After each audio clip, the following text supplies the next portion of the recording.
Welcome back to another technical deep dive here in the debug zone.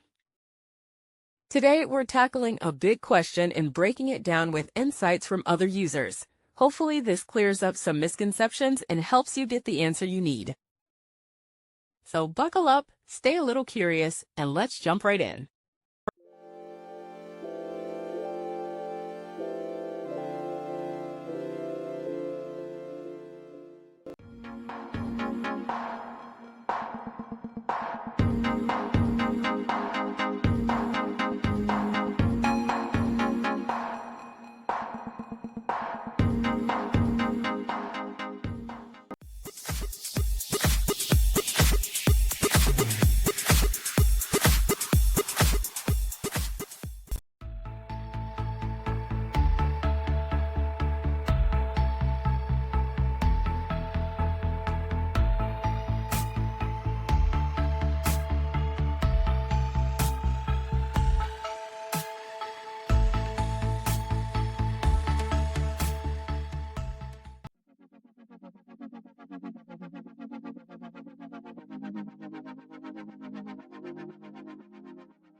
And that's a wrap.